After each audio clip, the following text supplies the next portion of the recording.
In this paper, I present a précis of the major themes and analysis in my new book, The Federation of Asian Bishops' Conferences, FABC, Bearing Witness to the Gospel and the Reign of God in Asia, recently published by the Fortress Press in August 2021 and available at the Fortress stand in the AAR book exhibit. Here's the book. The FABC is a transnational body comprising 15 Asian Catholic bishops' conferences as follows. Number 1, Bangladesh; 2, India; 3, Indonesia; 4, Japan; 5, Kazakhstan; 6, Korea; 7, Laos, Cambodia; 8, Malaysia, Singapore, Brunei; 9, Myanmar; 10, Pakistan; 11, the Philippines; 12, Sri Lanka; 13, Taiwan; 14, Thailand; and 15, Vietnam. There are 10 associate members: Hong Kong, Kazakhstan, Macau, Mongolia, Nepal, Siberia, Tajikistan, Turkmenistan, Uzbekistan, and Timor-Leste. The impetus for the genesis of the FABC was Pope Paul VI's historic visit to the Philippines in November 1970. This papal visit marked a momentous milestone in the history of Asian Catholicism. For the first time ever in the 2,000-year history of the Catholic Church, the Roman Pontiff traveled beyond Europe to set foot on Asian soil. At the same time, this papal visit also provided the opportunity for the 180 Asian Catholic bishops who traveled to Manila to greet Paul VI together in a historic meeting on November 29, 1970. It was at this meeting that the Asian Catholic bishops agreed unanimously to the formation of a federation of various bishops' conferences to bring bishops from all corners of Asia to discuss common challenges and collaborate on mutual solutions to address these challenges, paving the way for the formal establishment of the FABC by the Vatican in 1972. Next year, 2022, marks the 50th anniversary of the formation of the FABC, a momentous milestone for Asian Catholicism. This book is divided into 6 chapters. The first chapter, which introduces the contemporary context of Asia, represents a complete reworking of my approach to the FABC's method of being church and doing theology in Asia. Here, I've made the conscious and deliberate decision to emphasize the post-colonial dimensions of Asia and the challenges and implications of decolonization for shaping a post-colonial Asian church and way of theologizing. The second chapter introduces the FABC and its theological approach and method.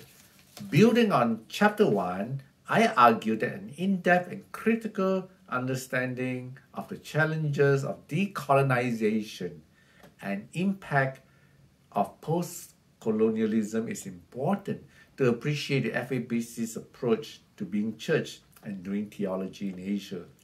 In this completely rewritten chapter, I highlight the deeply post-colonial and intersectional dimensions of the FABC's theologizing.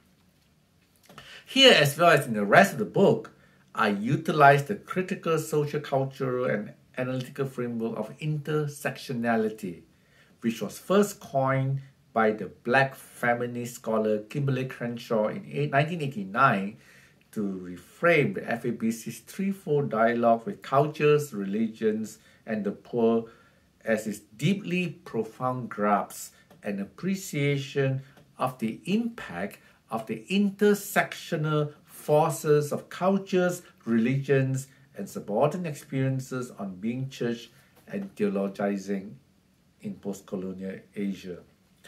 Applying Crenshaw's insights on intersectionality to the FABC's post-colonial theological approach, we see clearly how the FABC insists that the lived realities of Asians across post-colonial Asia cannot be compartmentalized into separate and distinct realities of culture, religion, and poverty. Instead, Asians generally, and Asian Christians in particular, live at the threefold intersections of culture, religion, and subaltern experiences of poverty and marginalization.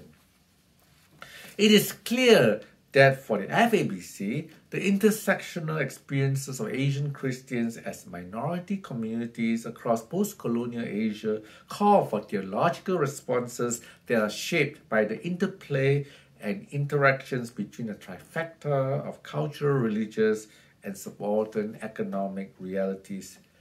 This has led the FABC to develop its signature theological approach of threefold dialogue with the cultures, religions, and economic marginalization that Asian Christians experience as minority communities throughout post-colonial Asia. In other words, the FABC is unequivocal on the need to transcend an uncritical Christian exceptionalism and triumphalism to embrace intersectionality in its post-colonial theologizing that engages with the Asian peoples and their first-hand experiences of cultural diversity, religious pluralism, as well as challenging subaltern economic realities that include the endemic persistence of mass poverty, exploitative socio-economic structures, and oppressive political systems that often deny human and democratic rights to the subaltern masses across post-colonial Asia. This brings us to the third chapter, which addresses the challenges of religious pluralism for the FABC and its prophetic response, seeking to be a sacrament of unity and harmony amidst much strife, violence, and conflicts. In this chapter, I also address another gap in my earlier writings by discussing for the first time the FABC's theology of care for the environment and ecology, which flows from its theology of harmony. The fourth chapter focuses on the FABC's new way of being church in post-colonial Asia, witnessing to the gospel and the reign of God in an intersectional manner. The fifth chapter covers the FABC's maturity and coming of age at the 1998 Asian Synod in Rome and its aftermath, including Pope John Paul II's Ecclesia in Asia and the FABC's critical response. Chapter 6 discusses the new challenges and possibilities for the FABC as it looks ahead to the future. Here, I explore the challenges and implications of transient migration, online and virtual communities, and insider movements for shaping the future of the FABC's approach to theologizing. Let me just focus on one issue: transient migration. Transient migrants are skilled professionals and students in pursuit of international education. They are not looking for permanent residency or citizenship in new lands.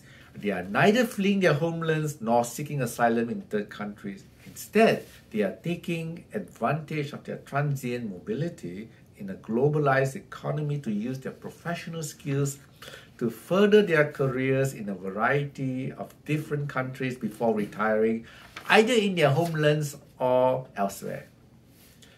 The category of transient migrants is becoming increasingly important to the study of Asian Catholicism because an increasing number of transient migrants are Asian Catholics.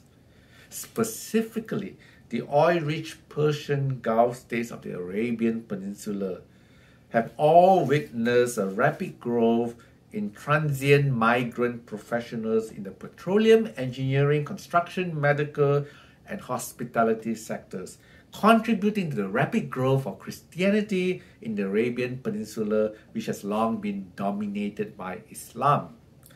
In his March 8, 2014 article in the Boston Globe, columnist John L. Allen notes that the Arabian Peninsula is witnessing dramatic Catholic growth rates that are driven not by Arab converts, but rather by Asian Catholic transient migrant professionals with no rights to permanent residency or citizenship. I quote, The result is a Catholic population on the peninsula estimated at around 2.5 million. Kuwait and Qatar are home to between 350 and 400,000 Catholics.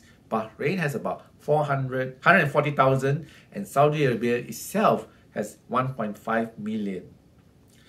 In response to the tight restrictions on churches and clergy, Asian Catholic transient migrant professionals in the Persian Gulf states of the Arabian Peninsula are also breaking boundaries when they create online communities and form virtual cyber churches to circumvent legal restrictions on churches and clergy long before the COVID pandemic mainstreamed digital and online church in Europe and North America. On the one hand, the 1.5 million Asian Catholic transient migrants in Saudi Arabia cannot legally build a church for or gather for a Sunday Eucharist that is presided by an ordained priest. On the other hand, Asian Catholic transient migrant professionals in Saudi Arabia can and do turn to social media, live streaming, and online communities to create virtual or online church beyond the reach of Saudi law. Indeed, without social media, online communities, and live streaming, there is no church in Saudi Arabia. Hence, social media, online communities, and live streaming are redefining the boundaries of what it means to be church in Asia, reimagining church and pastoral ministry, shaping a virtual ecclesiology, and posing new questions for theology on the issues of faith and identity formation in transience. Thank you.